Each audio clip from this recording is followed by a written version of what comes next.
And that ushered us in Steve. It's worth mentioning, too, so the sundering happens, and as Ryan said, Takish is buried underneath all these miles and miles of rock, and there's devastation and destruction. What's atop that now is the Ash Fang, which is that new area that you saw in the presentation. So again, all that story is layered in there, and there's reasons for why that's there and why Ash Fang looks the way that it does. And to those of you, before you go on, to those of you who keep track of lore, and I know that there are a lot of you because we love you, and you've been at it for 14 plus years. One point, the sundering is probably going to actually change in our storyline. We'll probably call it something else. Just something that I wanted to let you know. It's probably not a very large party. The sundering. Or the cataclysm. Anyway. So, like Ryan mentioned, as part of the evolution of the Takish Empire, they got so full of themselves, so convinced that their way was right, that they even started subjugating some of the draconic races. So when the sundering happens and high magic gets broken, the dragons don't have to be wary of the elves anymore, and now they kind of got a grudge to settle against the elves. So they really lashed out in a big way, and their army started moving, and they swept into Fade, where the elves had vast settlements and throughout that continent, and the dragons just rolled through and started devastating cities, killing countless people. The last remnants of the Takish Empire, as kind of stragglers left behind, that got wiped away by the dragon's aggression kind of moving through the world. The positive thing that happened out of this was that a new alliance formed. And so we had the Coatadal, who were the kind of elven purists.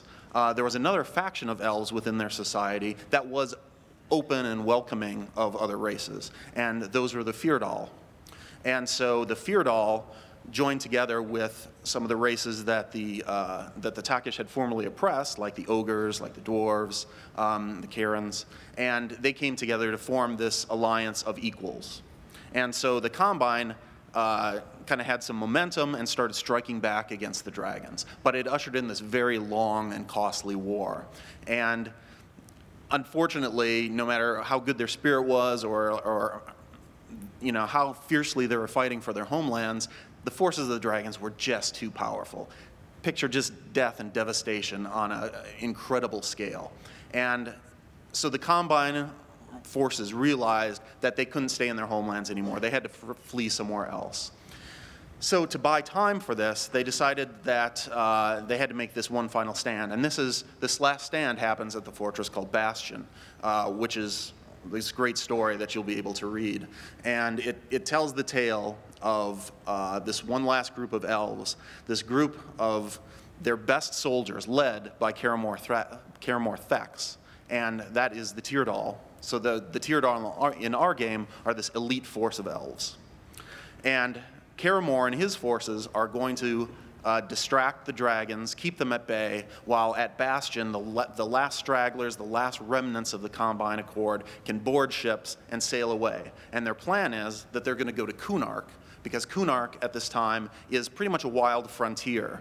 And there's been some settlements there over time, but nothing huge. And at least the Combine know that the dragons aren't there, so they feel like they can get away, hopefully set up shop in Kunark and rebuild and kind of hopefully one day make a stand again. So now we start moving beyond the Dahl era into the next era of history, which is the Combine era, when the Combine are the dominant force on Norath. The beginning of the Combine era is this Age of Exile. The stand at Bastion is successful. The cost is very high, but the Combine... Spoilers. Yeah, sorry. The details really come alive in the story, so you're going to want to read it anyway. But thankfully, some amount of the Combine is able to get away and sail to Kunark. So awesome. The dragons are left behind. This looks like things are going to be okay. And so they're going to be spending some time on Kunark. But what they don't realize is that there's an old enemy waiting for them. The Shisar are on Kunark, and they've been preparing another attack against the Combine forces. And it's like the Combine just sail right into their waiting arms. And the Shissar are like, oh yeah. And the Shissar have a new alliance now. They have a race of soldiers that they've bred and they're totally mind controlling. And those are the Ixar. So between these, well, let me go back. I'll get to that. You know that's coming. So this really leads to like 500 years of captivity, and the Combine are completely subjugated by the Shissar and their Ixar soldiers. And this is a very dark time. Like the Combine are really down. It was their last stragglers. They've got no high magic. It's really desperate. They're completely subjugated. There's no freedom amongst their people. Nobody knows. Oh yeah, a lot of. This is where the blues comes from on Norath. It's that kind of time. And but thankfully something happens, which we'll reveal details of in future stories. But the Ixar start an uprising. And the Combine kind of feed into this because these Ixar want to be free, and the Combine want to be free of the Shissar rule as well. So the Combine join in on this. They're able to overthrow the Shissar and once again drive them back to their own world and seal the portal behind them. So things sound like they're going well again now. The Combine is there. They're able to rebuild a little bit. The Ixar are starting to build their own society. But the Ixar are a little broken. You know, they've been completely subjugated. And so there's a big portion of their society that now that they're free, they can't help kind of adopting some of the old ways of their masters. And they start thinking, well, these Combine have a lot of old knowledge that we don't have, and it's very useful to keep them around. And so one of the characters that rises to prominence in the Ixar society, a guy named Venerable Sather, decides that he really wants to keep these guys here. And the Combine don't want to be subjugated again. They don't want to be under the thumb of just this other empire. And there's factions within the Ixar that are sympathetic with the Combine. And so once again, it's time to leave, and now they've got to go back and retake their homeland. So this begins the next age, which is the Age of Heroes, which is the time when EverQuest Next begins. So imagine this setting. You've got all these different races. You've got the elves, you've got the dwarves, you've got ogres, their allies there, and they've been subjugated for a long time. Their society's been decimated. They're holding on to fragments of history because that's all that they have anymore. And they've made the decision to leave the land that they know, that their current generations have grown up in, to go to a place that their forefathers talked about, to return to this land. But they don't know what they're going to face. Like, there was a huge war there, and all their old civilization was wiped out. Are the dragons still there? Are they just going into yet another trap? What's going to happen? So the Combine sails back, and now they have to make a new foothold in what amounts to an unexplored frontier. They don't know what they're going to face anymore. So they found a new city. They found the city of Kinos, and that's going to be their foothold in this land. But things have changed over this 500 years that they've been gone, and there's new political forces that have arisen in the world and new enemies to face in this land. And there's a lot of questions that they have to answer, like what's going to happen to this society? Who are they going to be encounter? Who are they struggling against for resources? Because they've come with nothing. They've got like the clothes on their backs and a few ships and some supplies, but they've got to very quickly get resources from this land. And so picture the Kinos that you'll encounter at the start of the game is really this ragged frontier town. It's the Mos Eisley of Norath, because there's a lot of people, that there's people who are doing good and struggling and who want to build new lives, and there's some people who are coming in who want to take advantage of that. So how this city evolves and how it grows over time, that's where you guys come in, because you are the ones who get to tell the next chapter in the story. And so when you encounter that Kinos at the beginning, that is this rough and tumble frontier town, you are the ones who are going to have to help that become a great city, to become the jewel in Norath's crown, and to see if the Combine Accord can become a force for good in this world and establish themselves once again, or if they're just going to encounter new enemies here that they struggle against and that could strike them down. So that's kind of the history that we're talking about right now, and we've got a couple other subjects that we're still going to go into.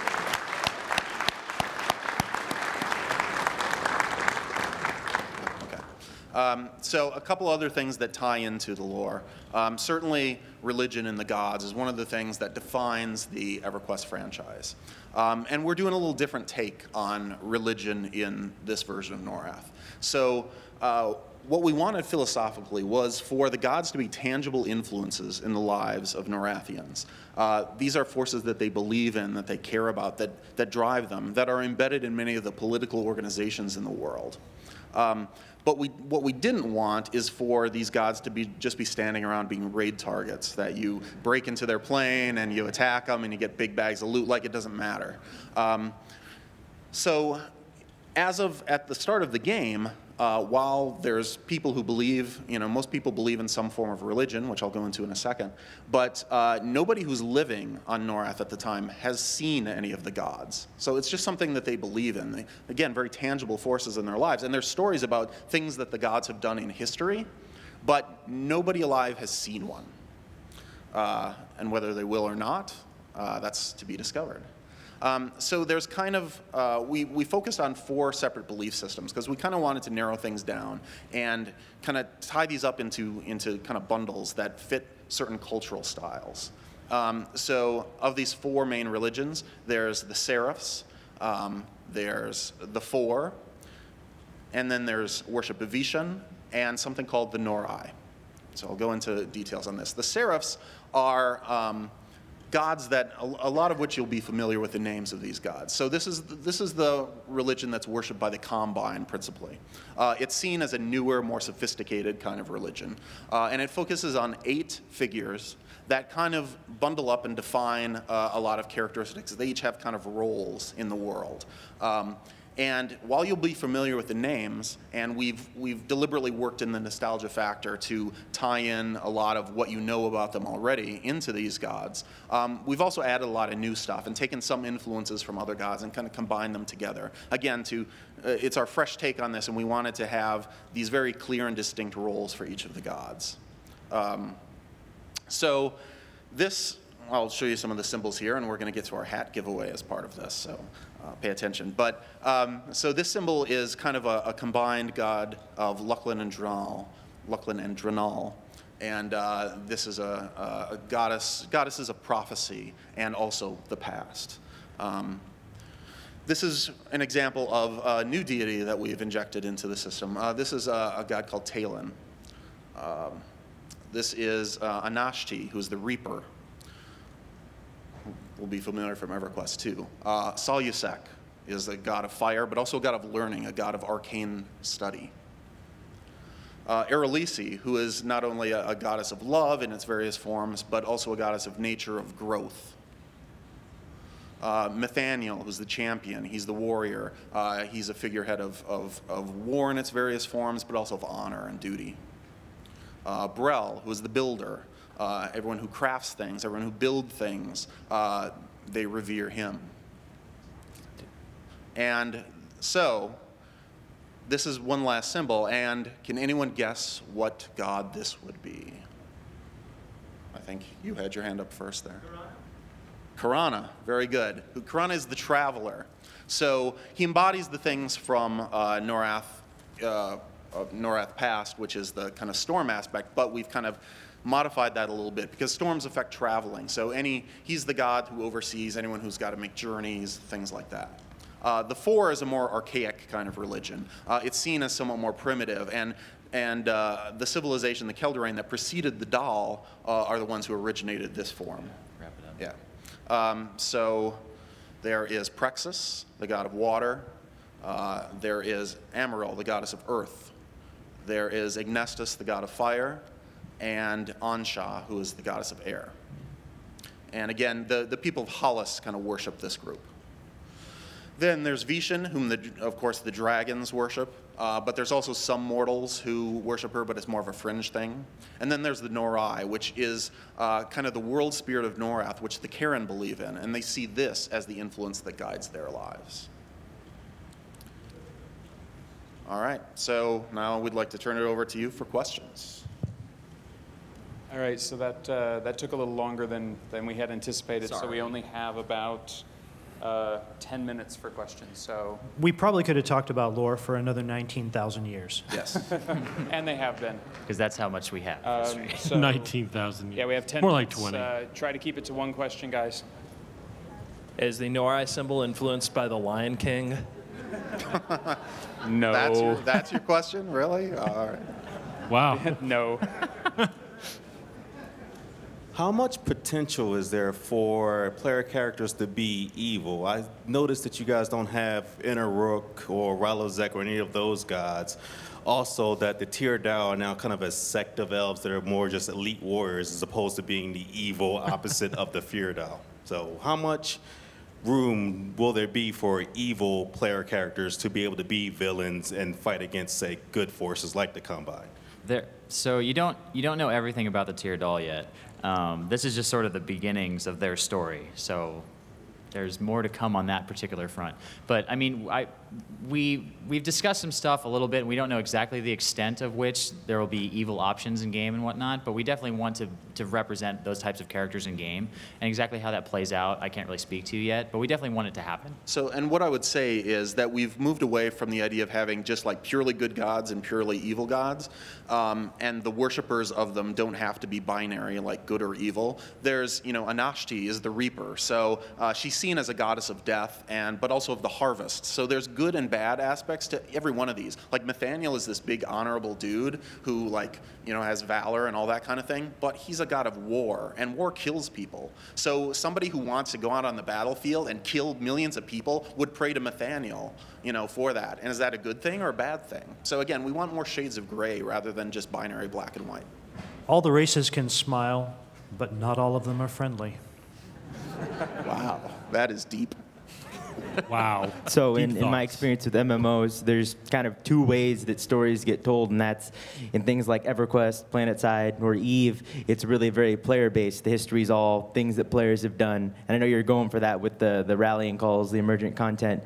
On the other hand, you have Guild Wars 2 and the Old Republic, which very much have a static storyline. It's very NPC-focused, and it really kind of takes the spotlight from the players.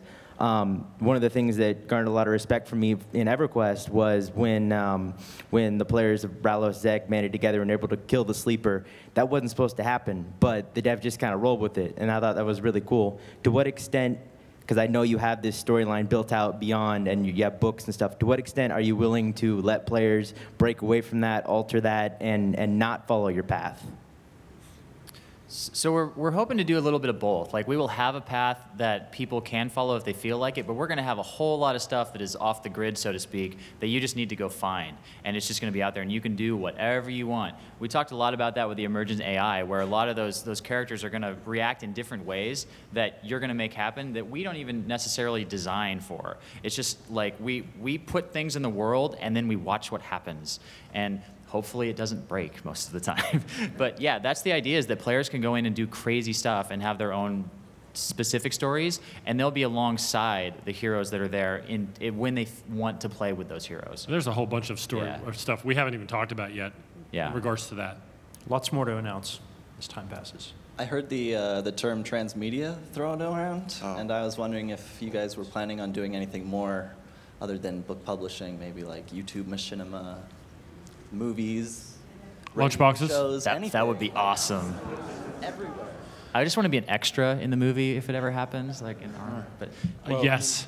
Yes. yes, I mean, we would love to do The that answer stuff. is we want to make sure that the IP is full-bodied enough that it can support whatever avenues that we can pursue with it. So we're not ruling anything out at this point in time. Which is not to say that we're selling out the quality of the lore, or that we're hell-bent for leather to get a Sci-Fi Channel ongoing series. The fact of the matter is we are all about Too the soon, too quality soon. of putting things together. But if J.J. Abrams comes knocking at our door and wants a script for, an EverQuest next movie, He's going to have to convince us that it'll be good. that's right.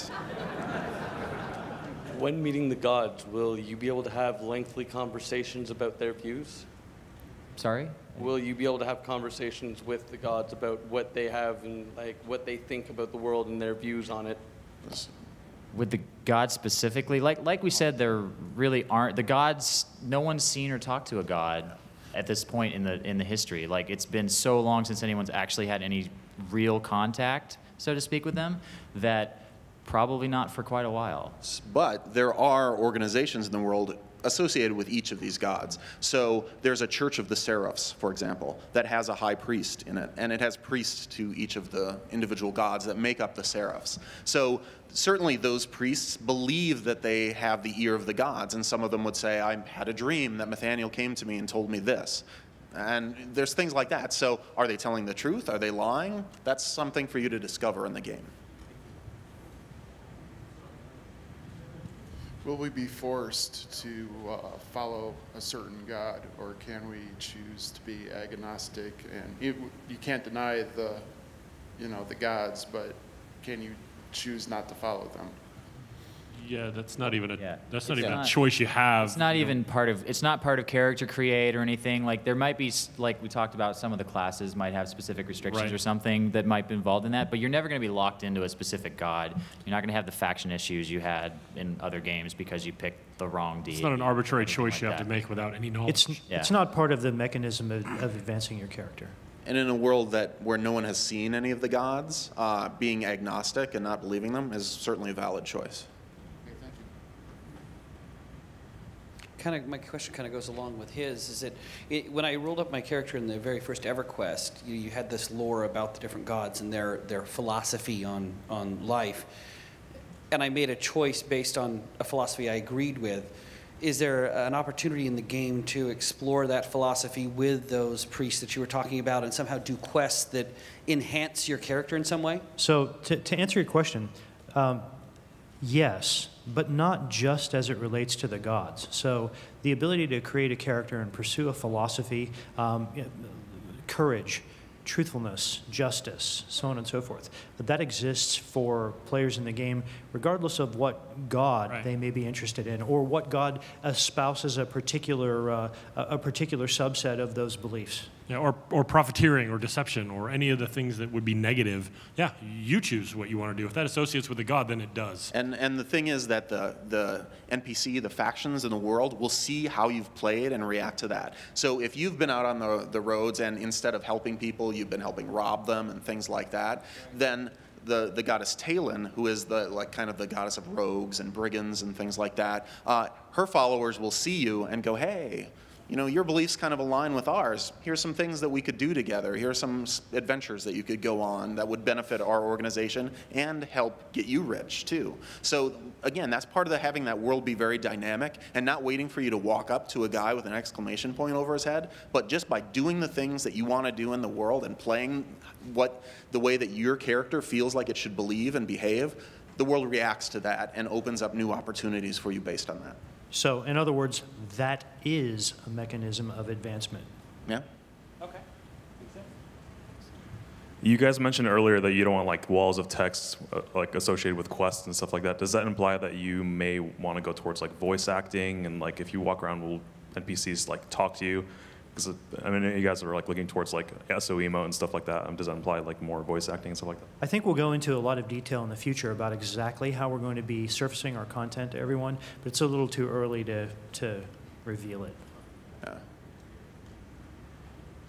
Okay, I think two of you have referenced the exclamation marks and question marks, and definitely I think we all appreciate feeling more involved with the storyline. Are you guys promising us no question marks and exclamation marks? Yeah, I mean, that's not the way it works. We don't use punctuation at all in anything. Excellent. Yeah. So Really run on it's like sentences. Latin. Everything's capitals and no spacing.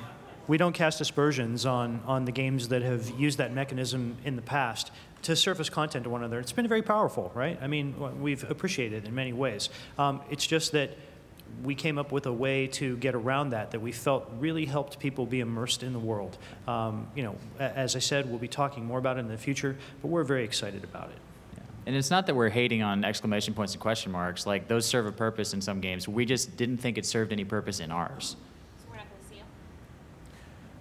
I can't promise you one way or the other of how that's going to go. So, We're not really talking about I'm the content. promising now that in some of our lore and story, depending on the writer, you won't see them. Because we're planning on using semicolons instead. Yeah. Ooh. I like semicolons. That's a tricky one. I can't promise those Umlauts semicolons. are my favorite. Okay, you just brushed over this a couple questions ago, but I want to know what kind or if any social consequences there's going to be depending on which deity you choose, not necessarily how you play your character and behave, but perhaps come across not necessarily a faction specifically, but a community that also believes in your religion. Are they going to behave more amiably towards you, or a community that it has an opposing deity? Are they going to be a little bit more standoffish? Yeah, potentially they definitely will. Like the people that it's not necessarily a deity level thing. If you follow a deity and adhere to the tenets of that deity, there are groups in the world that will act differently based on how you have acted. So it's not like you're making a choice on a menu of which god you're following and then everybody in the game knows how to treat you. It's all the stuff that you're doing, and then they will start treating you differently based on that. Right, your choice of deity ultimately only matters if you're doing those things. So you can say I follow Drenal, but if you're not acting that way, then you don't really, right? So that's really what you do. Yeah, it's not a membership card you get. Right, exactly. We are really rolling with the concept of a life of consequence, right? So the things that you do in the game will have consequence. It will change the options that are available to you, and you can kind of take that to the bank, right? A life of consequence is something that permeates how the mechanisms of the game will respond to you in that regard. However, it doesn't say a life of irrevocable consequence. Right. Right. So you go down a path. You earn classes associated with it. If you later decide that there's a different path that you want to take, there will be effort involved. In fact, probably a little more effort than it would have been to take that path in the first place. But the point is, it's not irrevocable.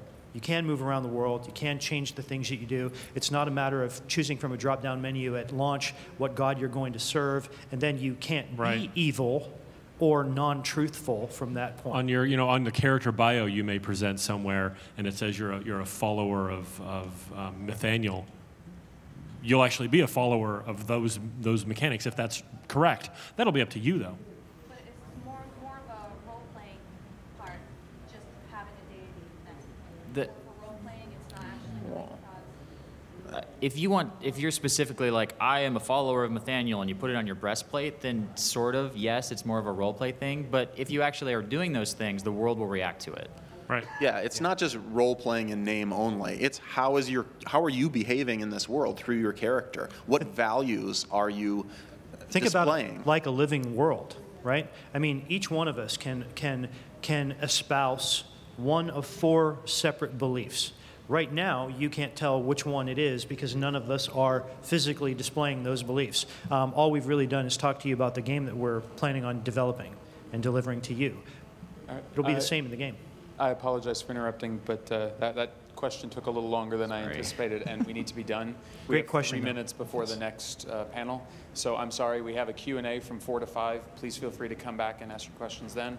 And if you're here for the next panel, we'll be starting in just a couple of minutes. Thank you for coming. Thanks, everybody. Thanks, guys.